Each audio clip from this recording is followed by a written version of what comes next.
नमस्ते दोस्तों। आज हम एक शरारती बच्चे की कहानी सुनेंगे।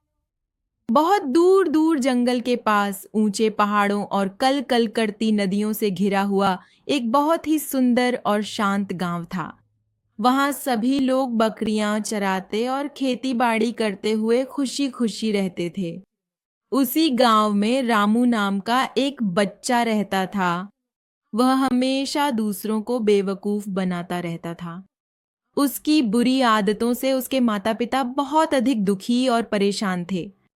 इसी तरह एक दिन उसके पिता अपनी बकरियां चराने के लिए पहाड़ की ओर जा रहे थे। तभी वहां रामू दौड़ता हुआ आया। फिर उसने अपने पिता से कहा, पिताजी, क्या मुझे भी बकरियां चराने पहाड़ पर ले चलेंगे?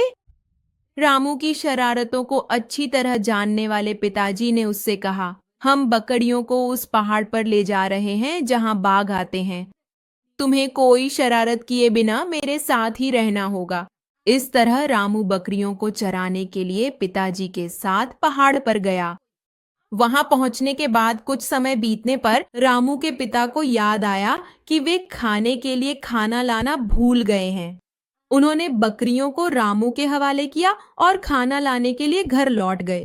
कुछ समय बाद रामू को बहुत बोरियत महसूस होने लगी। उसे लगा कि जंगल भी बहुत शांत है। ऐसे ही बैठे बैठे उसके मन में एक शरारत सूझी। वह जोर जोर से चिल्लाने लगा, शेर आ रहा है, शेर आ रहा है। रामू की चीख सुनकर गांव वाले सभी दौड़कर आ गए। उन्हें देखकर रामू जोर जोर से हंसने लगा।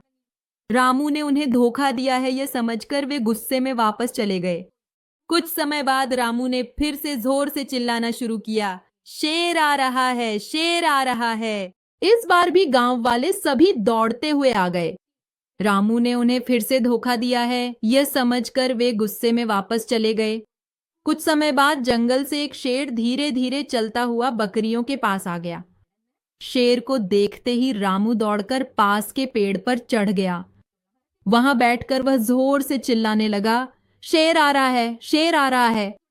इस बार भी गांव वालों ने सोचा कि रामू उन्हें फिर से धोखा दे रहा है, इसलिए कोई भी उसे बचाने नहीं आया। धीरे धीरे बाघ ने सारी बकरियों को मार डाला। रामू डर के मारे पेड़ के ऊपर ही बैठा रहा। कुछ समय बाद रामू के पिताजी वहां पहुंचे।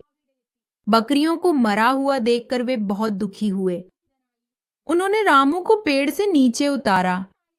फिर वे सभी बकरियों के बिना दुखी मन से घर लौट गए।